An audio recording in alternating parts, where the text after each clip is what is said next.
Las opiniones y comentarios vertidos en este programa no son responsabilidad de TV Azteca, sino de quien los emite.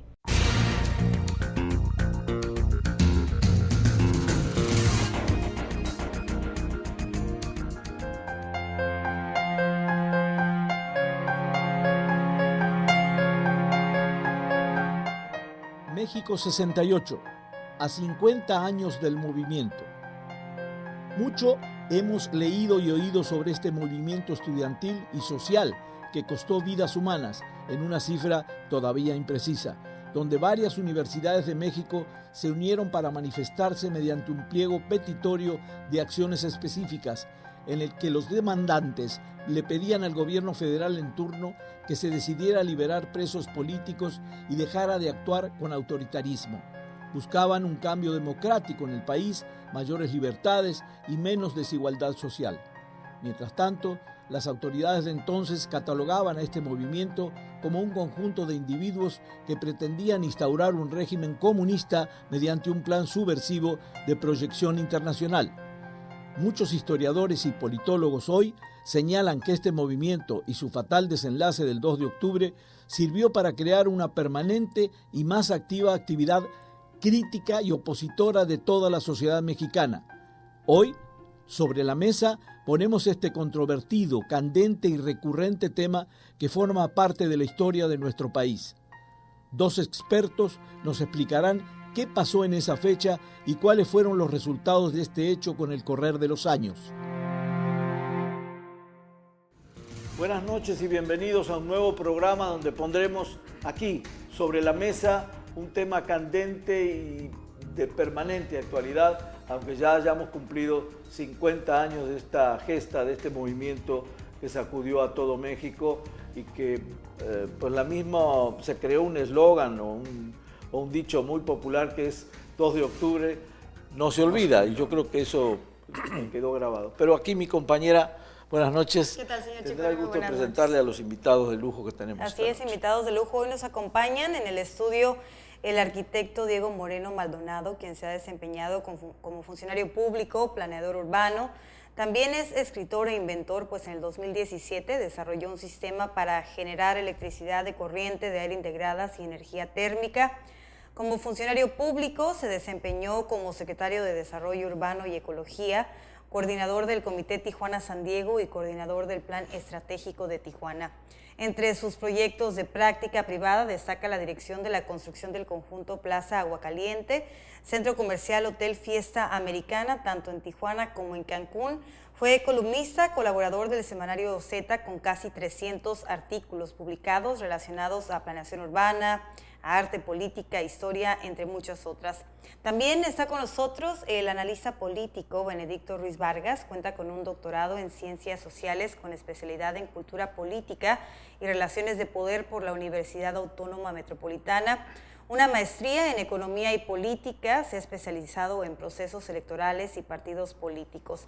También se ha desarrollado como docente e investigador en instituciones como CIDE, Ciudad de México, e Ibero, Campus Tijuana. Cuenta con 2 obras publicadas en Baja California, es asesor, consultor y conferencista en temas político-electorales. Desde hace 19 años escribe en la columna Mar de Fondo en el diario Frontera de Tijuana y en la Crónica de Mexicali. Muchísimas gracias por estar hoy con nosotros y muy buenas noches. Bienvenidos. Buenas noches. Muchas gracias. Buenas noches y reitero el agradecimiento a mi compañera.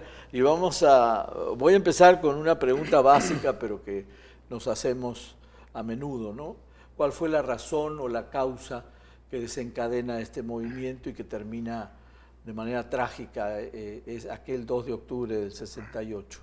Me da la impresión que por lo que he leído yo, que todo el mundo supone las causas, pero no es tan claro eso, ¿no? Sobre todo para las generaciones nuevas.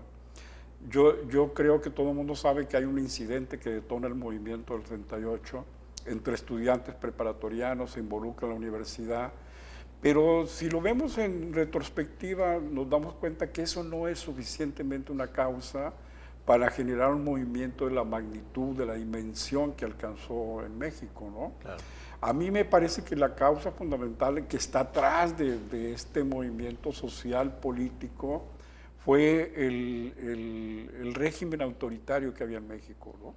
representado muy claramente por un presidente, que en este caso era Díaz Ordaz, que hizo una lectura sesgada absolutamente del movimiento, una interpretación muy en el contexto de la Segunda Guerra, una lectura que entendió que había una conjura, una rebelión contra el movimiento, contra el gobierno, perdón, producto de la Olimpiada, pero también para tratar de desestabilizar el gobierno, ¿no? Esa lectura errónea completamente, que no logró entender que el movimiento fue planteando demandas y problemas que empezaron a reflejar una sociedad nueva en México. Es increíble, pero estábamos ante la manifestación, la irrupción expresada a través de los jóvenes de una sociedad nueva que no terminaba de aceptar completamente los patrones autoritarios del gobierno de Díaz Ordaz, ¿no?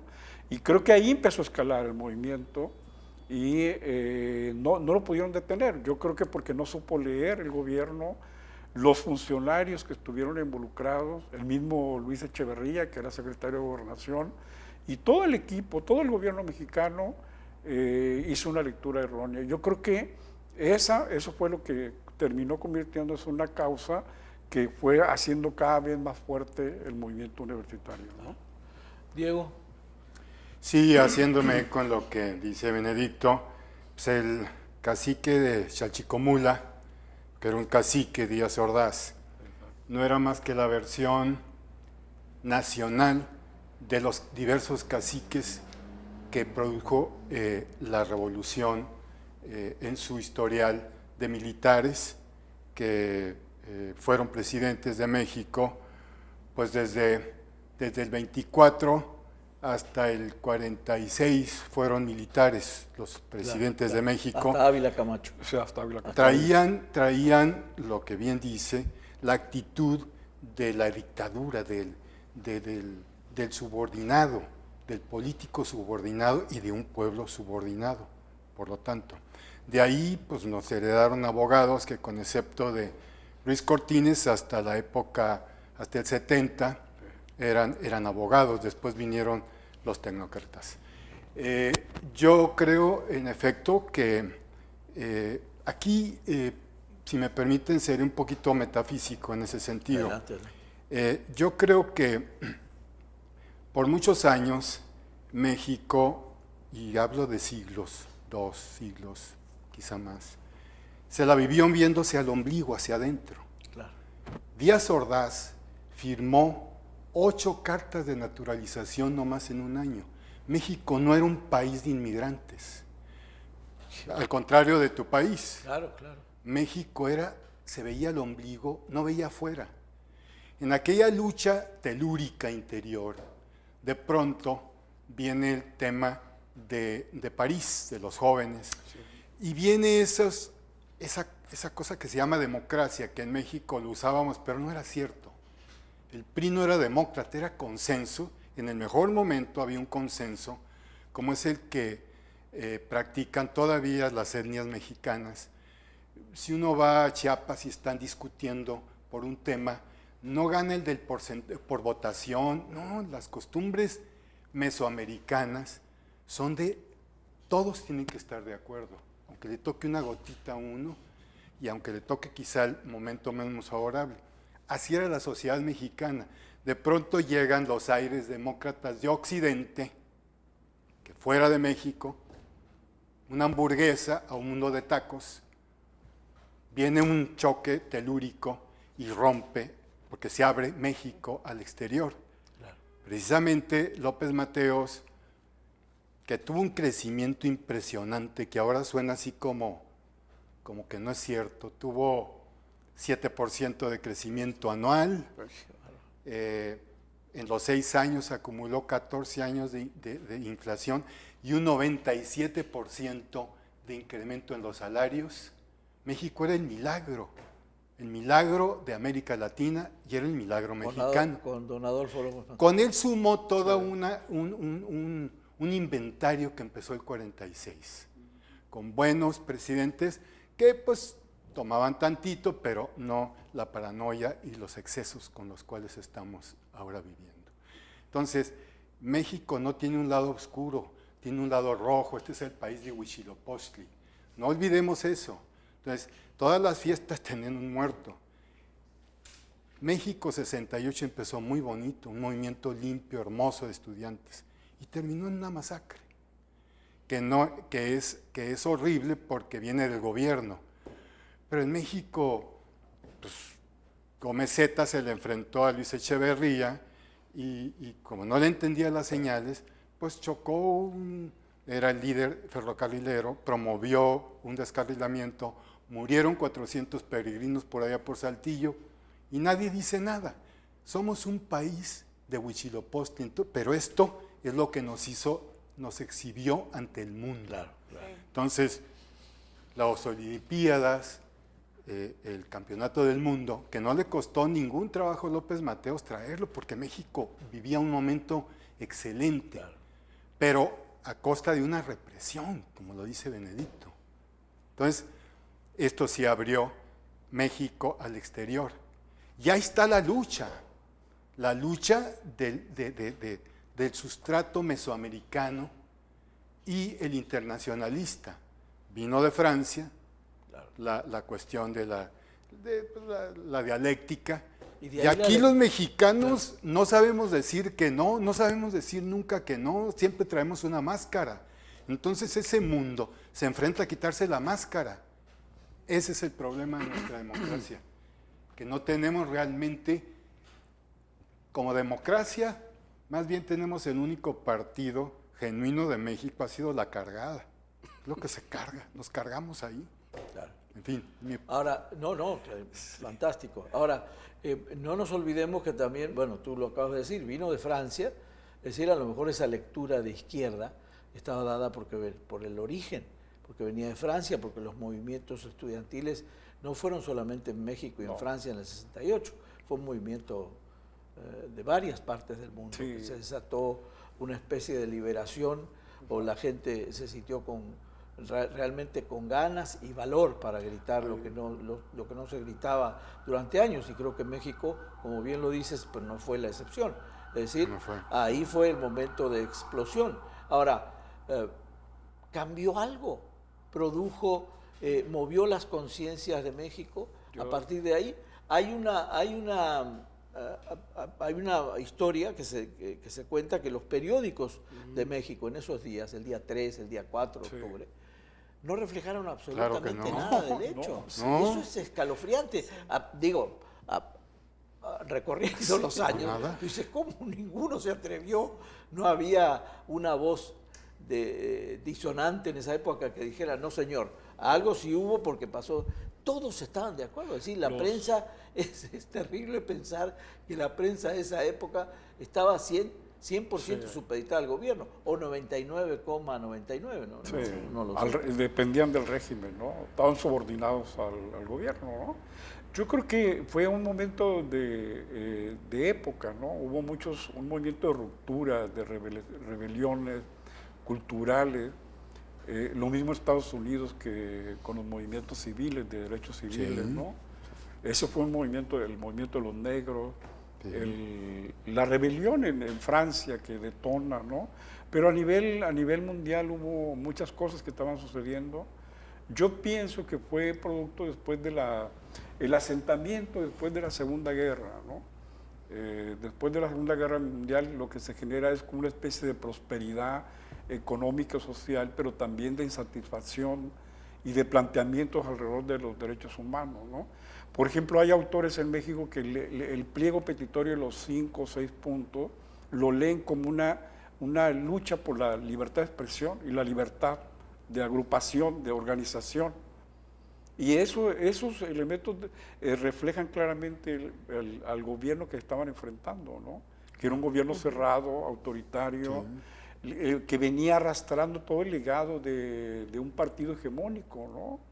Justamente por eso no tenía prensa, no había prensa libre, los sindicatos, los movimientos estaban controlados por el gobierno. Absolutamente, ¿no? Eran apéndices del gobierno. El movimiento 68, entonces yo creo que en ese sentido sí fue un rompimiento. Fue fresco. Que abre. Una frescura. Abre una brecha en el gobierno, ¿no? Muy lentamente. tanto tiempo había Como un volcán que explota, resistiendo ¿no? y resistiendo hasta que revienta. Exactamente. Estilo mexicano, si las telenovelas están llenas de que no hay comunicación más que de esa manera. Yo creo que algunos, coincido con los autores que señalan, es muy en poco a veces exagerado, pero el 68 fue el antecedente más importante, inmediato en México, del proceso de transformación democrática, política, que iba a vivir posteriormente. Sí. Por ejemplo, yo creo que de ahí podemos encontrar antecedentes de la reforma del 70, de mediados de los 70. El gobierno mexicano entendió a partir de los 68 que necesitaba abrirse. Entonces, a mediados de los 70 hacen una reforma, el 77, la primera reforma con Reyes Heroles, que intentaba incorporar a la disidencia, a la izquierda, en un sistema de partidos que no le permitía la entrada, no era legal. En 1970 todavía la izquierda era clandestina en México, no tenía vía legal. Entonces, sí abrió, horadó, yo digo, yo creo que lo más importante del 68 fue que deterioró las bases de legitimidad de ese régimen. Claro. Eso es lo más importante, yo creo. Y desde ahí le colocó una herida que lo postró, lo fue postrando gradual y lentamente a este gobierno. Claro que lo vimos hasta el 2000, si quieren, o antes, ¿no? Pero ese 68 está presente ahí como un antecedente clave, fundamental, que rompe el sistema autoritario político mexicano. Ahora, ¿hacia dónde ha ido? No, pues eso podemos también Claro, discutirlo, todavía. ¿no? ¿Hubo alguna parte de la sociedad mexicana que no estaba de acuerdo con el movimiento? Una parte no comprada, digamos, como la prensa, porque a lo mejor... Bueno, cuando fue aquella manifestación de los jóvenes que se golpearon y que luego vinieron con una exageración de fuerza y de falta de cuidado del gobierno de golpear a los muchachos y incluso se equivocaron, se fueron en lugar de la 2, se fueron a la prepa 5 y golpearon a los profesores y ellos no sabían ni qué estaba pasando. Como unos gorilas auténticos. Cuando eso pasa, la sociedad se escandalizó y fue que hizo una manifestación, dijo, no, estamos con los muchachos. Fueron 200,000 gentes que fueron hasta el Zócalo. Wow. Pero luego dijeron, bueno, ya. Pues los muchachos se fueron a la UNAM y hasta allá fue el gobierno y los macaneó, los golpeó. Ahí fue cuando ya se puso muy feo el movimiento. Ahora, esto era toda una generación de políticos. Para llegar un político como Díaz Ordaz a la presidencia, tenía que haber sido un servil toda su vida, desde que fue servil de Maximino Ávila Camacho, que ya sabemos quién era Maximino Ávila Camacho, y Ávila Camacho, pues era un cordero con él, después casa con una buena muchacha, y el hombre se va haciendo, cuando llega al poder, trae un subalterno, que era el perfecto subalterno, que era Luis Echeverría, y está con él 12 años. Lo pone ahí a Luis Echeverría, que era el perfecto subalterno también. Ya cuando llegaban, o incluso ya llegan muy dañados. Entonces, quién sabe, cuando ya tienen el poder, o tenían entonces el poder absoluto, el poder del presidente mexicano tenía solo un límite, 6 años. No había otro límite. No existía otro límite. Almas, personas, inmuebles, dinero. Un límite cronológico, nada más. Nada más. No había otro límite. Claro, llega este rompimiento y claro que es una herida, como dice Benedicto. Claro que es una abierta en canal a nosotros.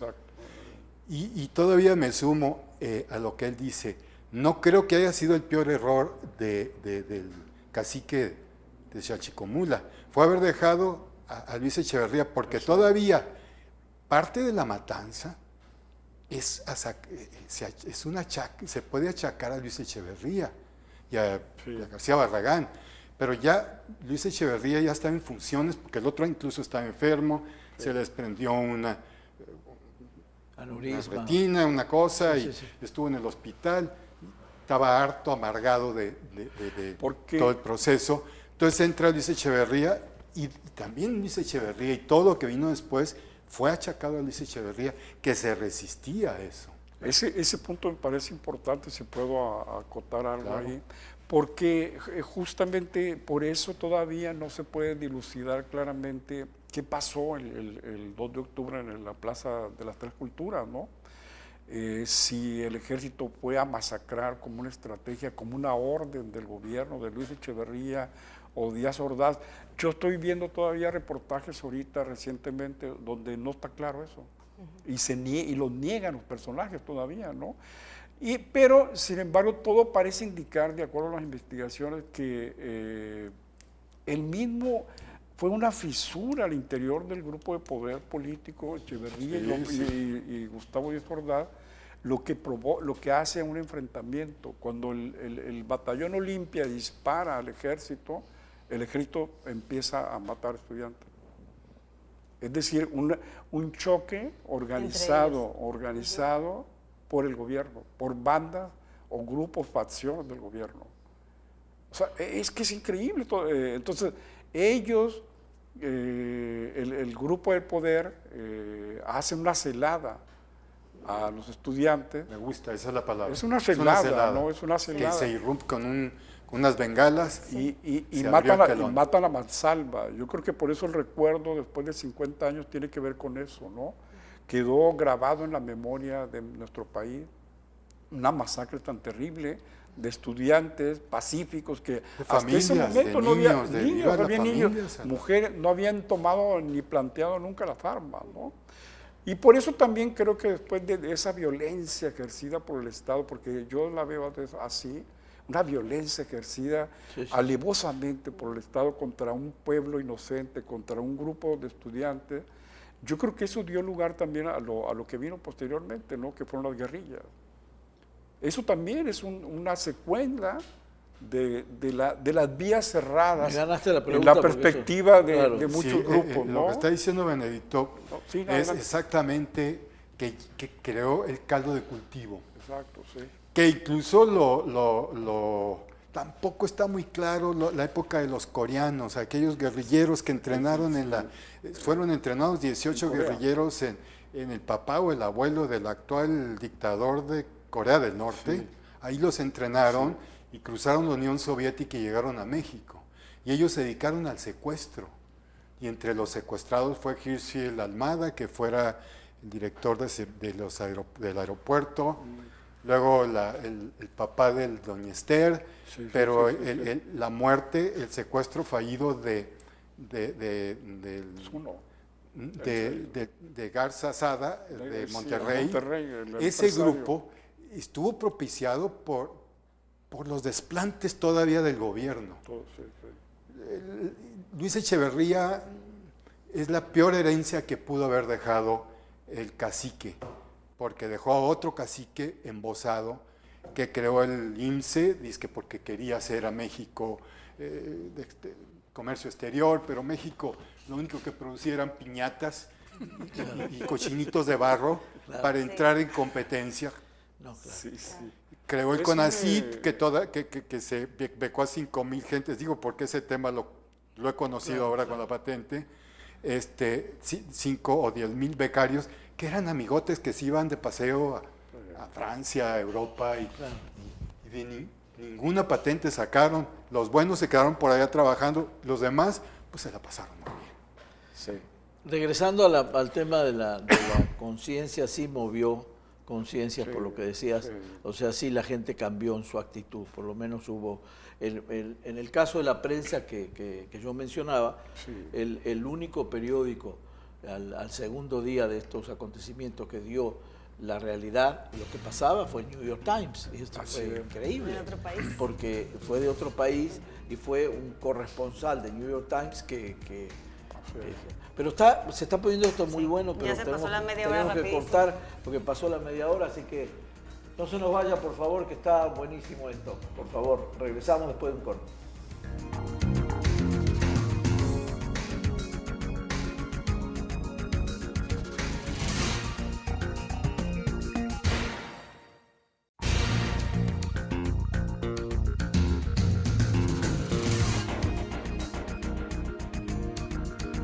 estamos de vuelta en Sobre la Mesa con un tema que no se olvida, pero de poco del que se habla. Es el movimiento del 68. Precisamente este año se cumplen 50 de la gesta y estamos hablando sobre qué realmente fue lo que pasó. Regresamos con el papel que tuvo la prensa en ese tiempo. Pues no tenía papel, Por eso, el gobierno no les entregaba el papel lo importaba, era un monopolio del papel.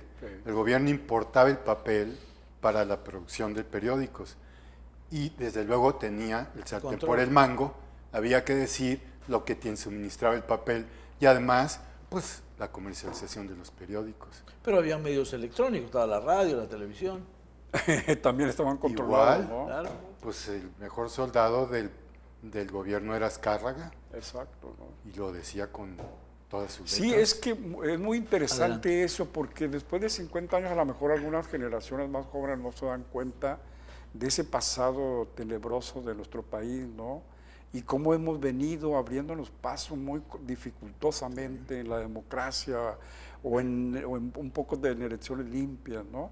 Pero el gobierno que surgió de la Revolución Mexicana en México se constituyó en un partido único y que controlaba todo, pero todo quiere decir sindicatos, empresas, medios de comunicación, centros educativos, libros, cine, censuraba las películas, las revisaba. Entonces era un sistema que yo he estudiado un poco eso, la cultura política que se forma ahí, de los mexicanos, desgraciadamente, una buena parte de mexicanos, se forma una cultura política muy sumisa, de pasividad autoritaria. Y ahí reside una inercia terrible para plantearse cambios, ¿no? A cambio, mí me preocupa mucho a eso. cambio del canibalismo burocrático, Exacto. porque con Echeverría se triplicó los burócratas. Sí, el Entonces aparato. hay también ese servilismo que acomodaticio para el hueso, que es muy ilustrativo de nuestro medio público. La cargada, eso que está diciendo Benedicto, es exactamente el kit de la cuestión. Sí, porque esos métodos se arraigaron profundamente en la cultura política mexicana. Por ejemplo, ¿qué es el PRI? Eso fue el PRI realmente. Una organización vertical que disciplinaba a los contingentes, a la gente, la organizaba metódicamente y la llevaba a votar. Entonces, la capa ahí de férrea que se construyó para impedir el avance de la democracia también incidió en la parte cultural, en el ámbito cultural de los mexicanos. Por eso yo creo que el 68 sí es un momento iluminador del país. Claro que viene de una masacre, pero lo que significó posteriormente, porque yo recuerdo que después del 68 surgieron nuevas revistas, nuevos periódicos, se hizo nuevo cine, hubo otras manifestaciones, hubo una explosión. El país recuperó un sendero, ¿no? Una voz, por lo menos. Una voz, ¿no? Sí, hubo una voz, por lo menos. Voy a ponerme ahora otra vez un poco metafísico. No, adelante. Del otro extremo, que empieza la revolución, con un hombre como Madero. Exacto. Madero era un occidental de alto nivel económico, espiritista incluso, y trajo la idea de la democracia. La palabra corrupción no existía como tal. Como tal. Si ahora es algo que se pone sobre la mesa, pero no existía. Y del otro lado, en ese mismo movimiento armado, estaba el mundo de Zapata. Zapata, el mundo ese, Campesino. el sustrato campesino de la tierra, telúrico. Están en el mismo movimiento y nunca se comprendieron. Nunca se entendieron los dos. Este mundo sabía muy bien lo que quería y quería la democracia. Pero se decía que se practicaba la democracia, pero no era democracia. Era lo que está diciendo Benedicto, que el apunto, y espero no lastimar algunas sensibilidades religiosas, pero en nuestro medio, el compadrazgo, esa cosa metafísica, está metida en el ADN nuestro. Entonces, todas las capas de la sociedad tienen un vínculo del compadre, que no lo he visto que exista, por lo menos en la América que yo conozco. Y esto está por encima de lo demás. Entonces eso también va imbuido en el barrio, en los grupos de poder, en el pandillerismo que tienen nuestros partidos políticos, como el que acaba de arrasar, Morena. Está lleno de compadres ese partido, ¿eh? Y ese gobierno va a estar lleno de compadres. O sea que nos vinimos al 68. Lo mismo. Estamos dando vueltas. Estamos dando vuelta a que con decretos se va a hacer magia, como dijo Luis Echeverría que lo hacía. Prácticas que no desaparecen. Benedicto, también había versiones, yo creo que fabricadas, quizás por lo que colijo que ustedes platican, fabricadas por el propio gobierno, quizás de que había, cuando llegan las fuerzas del orden, como se le decía en aquel entonces, había francotiradores esperándolos. Sí. Y eso fue lo que desató. No, exacto. Es una versión fabricada.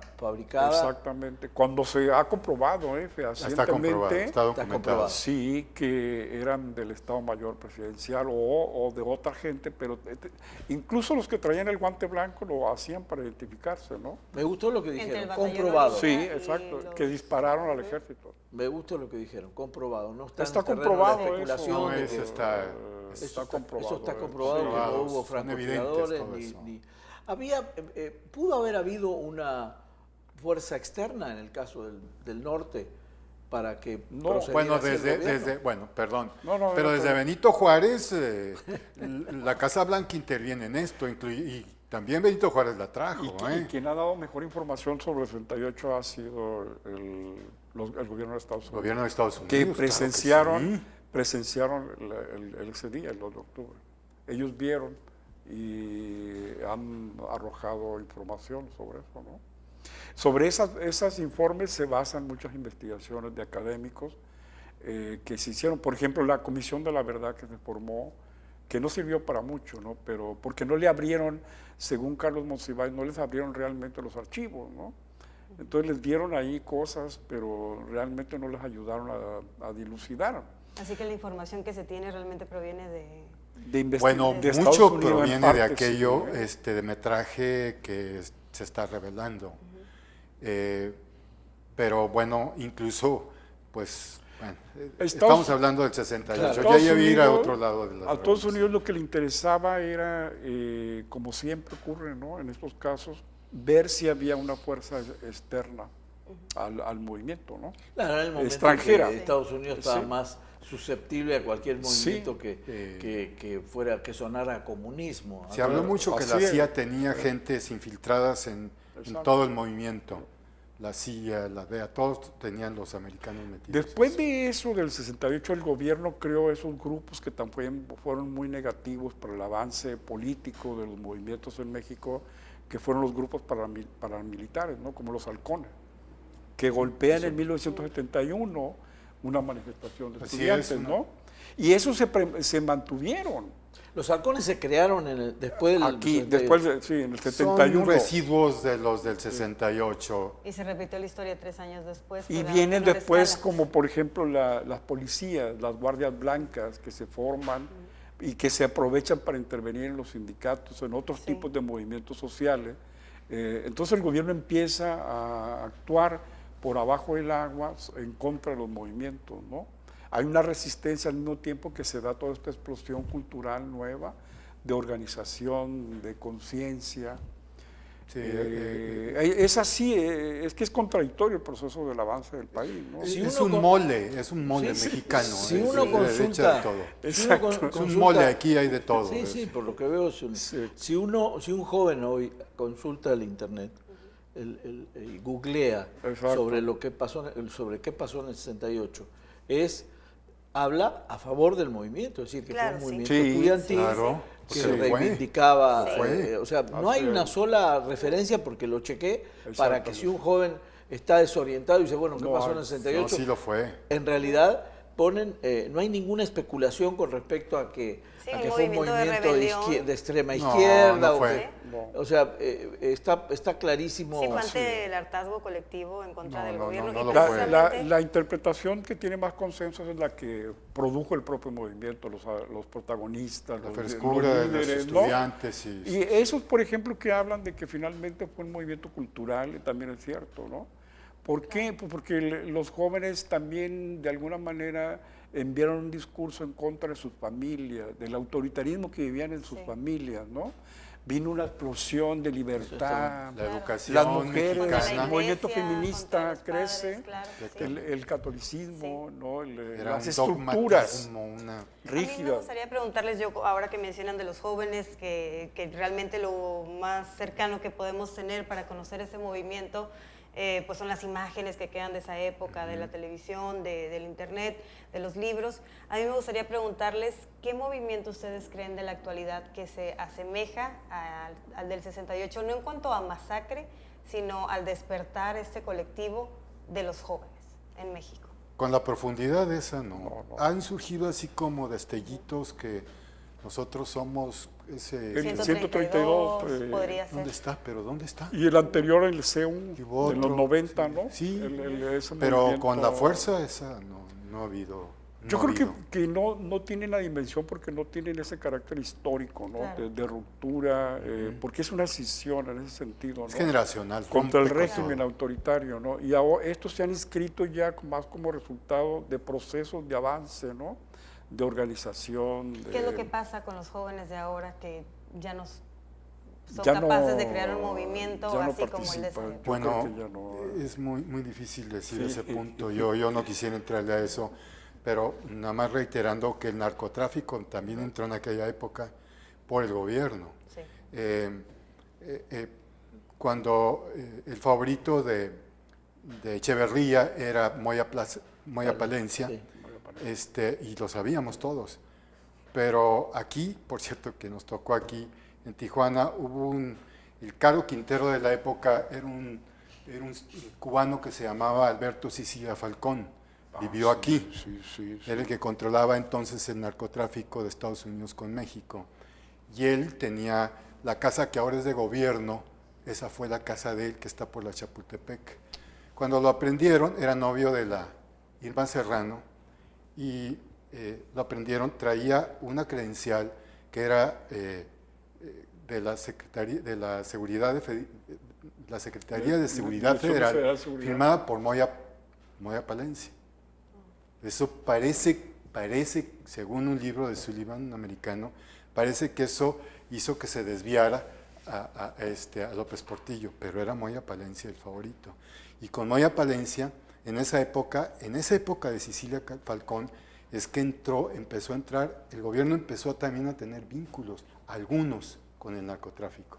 Zuno Arce, pues murió aquí, que era cuñado de Luis Echeverría, murió en la cárcel en Los Ángeles por narcotráfico también. Qué relato Entonces impresionante. era aquello, era un mole. Claro, una mezcla terrible. Esperamos, después de 50 años de lo que pasó, y lo dijiste claramente, pues sí, se creó conciencia, hay más, Desde luego que hay sí. más inclinación a la protesta. Estamos en la gloria si analizamos lo que pasó completamente. y cómo la prensa estaba enmudecida o comprada, o cómo vivimos ahora. Por lo menos ahora tenemos periodistas disidentes que de repente saltan y acusan al No, sí gobierno. los hay. Los Aquí, hay. mi amigo, Gracias. este hombre, Pero hay gente Este hombre. que sí lo hace, y a lo mejor empezó este movimiento, siento más que una cosa histórica. Y quiero poner ahora sí que sobre la mesa, es decir, la fuerza que ha tenido el movimiento del 68, haciendo una comparación light, si quieren, con el movimiento zapatista de Chiapas.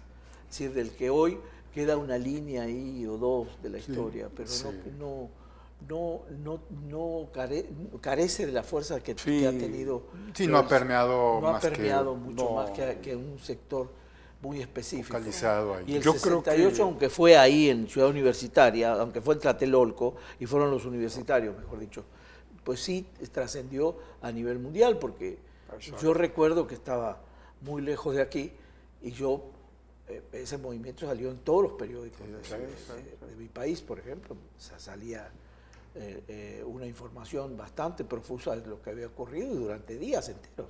Entonces fue un movimiento que sí sacudió al mundo. Ya me imagino a la prensa europea, como mencionamos, la prensa americana también, que enseguida reflejó el movimiento. Quiere decir que el movimiento fue mucho más fuerte de lo que dijo, perdón, con el correr de los años, mucho más fuerte de lo que nosotros podíamos calcular. Yo creo que, aunque hay desacuerdos, ¿no? Pero el 68 abrió un proceso de transición, de lo que hemos llamado nosotros transición política en México, que ha sido muy errática, muy compleja, ¿no?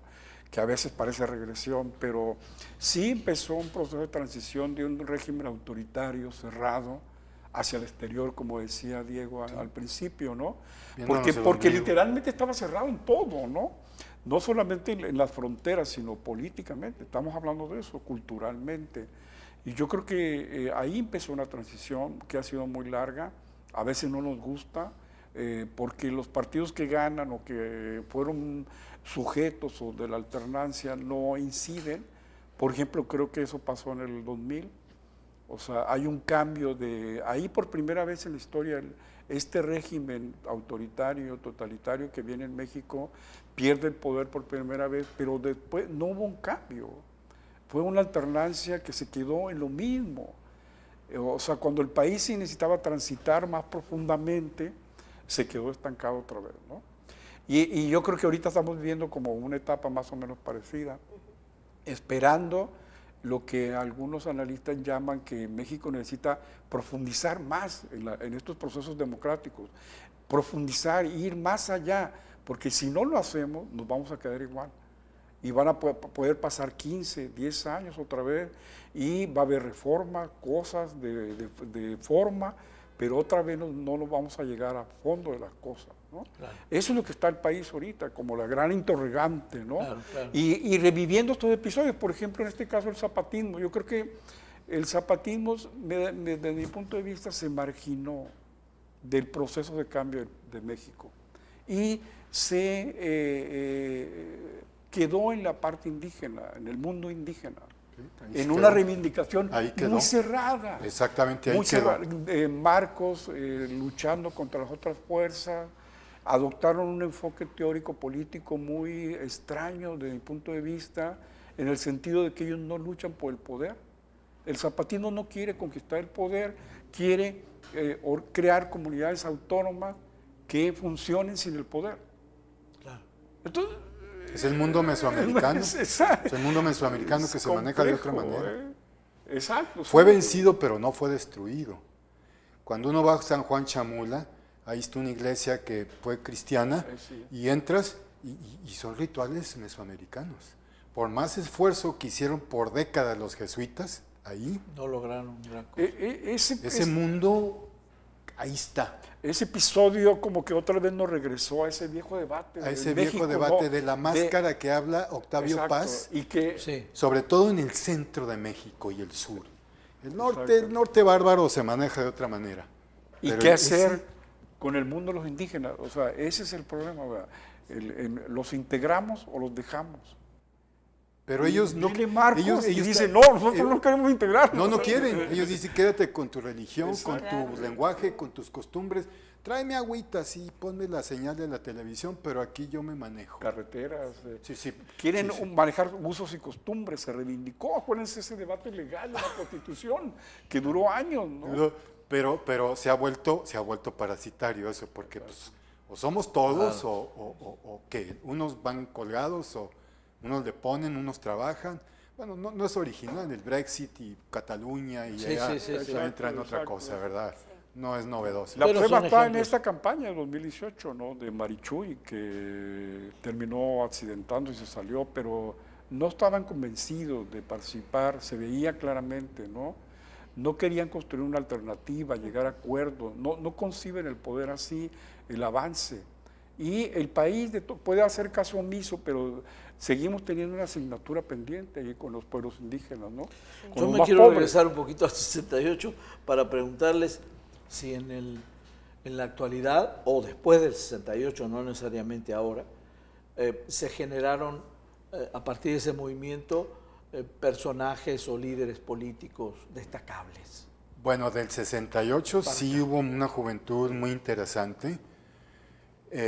Desafortunadamente perdió frescura, espontaneidad, porque se integraron al gobierno. Al régimen. Gómez Villanueva, Porfirio Muñoz, en fin, no recuerdo ahora. Era una juventud brillante, Sigfrido Paz Paredes, era una juventud brillante.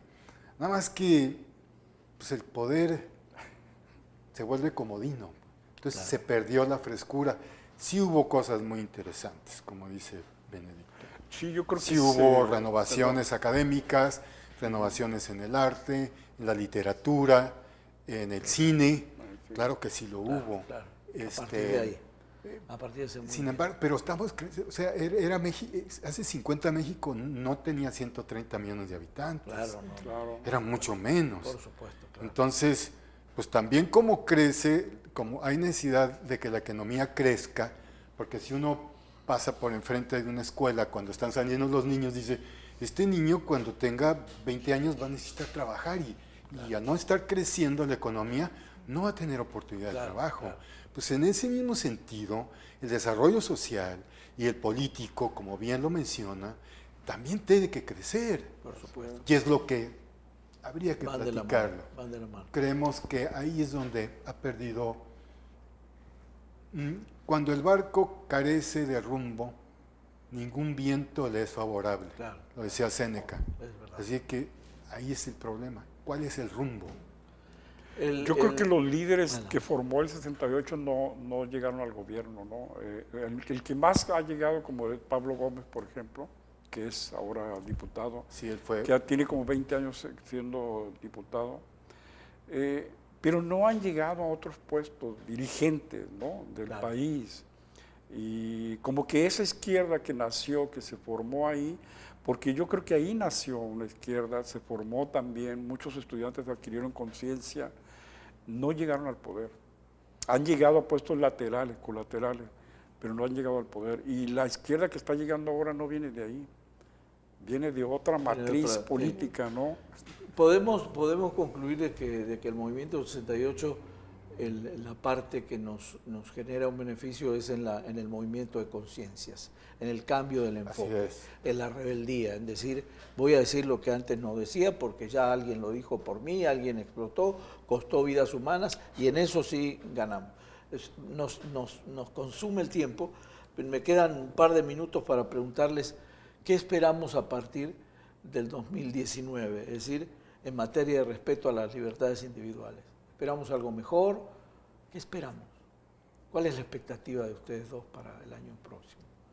Y me refiero al nuevo gobierno, ¿no? A las nuevas autoridades. Yo no pudiera contestar una pregunta de esa naturaleza. Está bien. Es muy ambivalente mi posición. Está bien, muy bien. De esencia no tengo por qué ser optimista. Okay. Por decretos no es frotar la lámpara y que salga un duende y que nos arregle las cosas. Tiene que venir de todo fuera así, claro. Ojalá fuera así. Claro. Ni de un hombre. Claro. Benedicto. Yo también creo que, yo lo que creo es que el país sí debe dar un salto, profundizar en sus libertades, en el bienestar de la gente, tener un horizonte más claro, salir de esta incertidumbre en que ha vivido los últimos 30 años. Pero no estoy muy seguro en ese sentido. También comparto ahí un poco de escepticismo de que se pueda lograr, pero creo que si no lo logra, entonces sí nos vamos a tardar mucho tiempo en salir adelante, ¿no? Yo esperaría que sí se hicieron esfuerzos hacia allá, pero no estoy claro en que se estén dando los pasos adecuados para lograrlo, ¿no? No hay que olvidar que estamos en un entorno mundial. Claro, y que si nos estamos quedando atrás, no nos van a esperar. Por supuesto. claro. Esto, aquello va. Entonces, si nos atoramos, la espiral va para abajo, no va a ir para otro lado. Sí. Es decir, todo lo que se ha ganado en el terreno de las libertades colectivas e individuales, si no se sigue manteniendo, tiene la tendencia a regresarse. Sí. Pues, quiero entender eso. El panorama mundial va caminando también por confrontaciones, el expansionismo, el americanismo, que ahora ya lo adoptaron los chinos y Oriente, y que hay una lucha mundial, y si nosotros nomás somos espectadores, pues somos nomás palo muerto en la corriente. Además hay tendencias centrífugas en ese momento, ¿no? Hay una decadencia de viejos planteamientos, el renacimiento, por ejemplo, del populismo a nivel global. Personajes como Donald Trump, por ejemplo, que están torpedeando instituciones democráticas, valores. Y está surgiendo cosas nuevas, diferentes. La gente tiene una satisfacción con la globalización, con lo que se ha alcanzado hasta ahora. Entonces hay movimientos que se están dando aparentemente contradictorios que pueden echar abajo lo que se ha logrado. Yo creo que estamos en ese momento crucial. Hay un momento muy importante, muy importante. Vamos a dejar que avance esto y Sí, ¿qué les parece si el Los año que viene invitamos. los invitamos y ya lo analizamos Gusto, encantado. Muchas gracias. con las Gracias. cartas sobre la Muchas mesa? gracias. Muchísimas gracias a ustedes. Les agradezco Muy buenas mucho, noches. compañera. Y Usted bueno, lo dejo esperemos al cierre sobre del todo programa. usted que haya sido de su agrado ahí en casita y que nos acompañe en la próxima emisión de Sobre la Mesa. Que pasen muy buenas noches.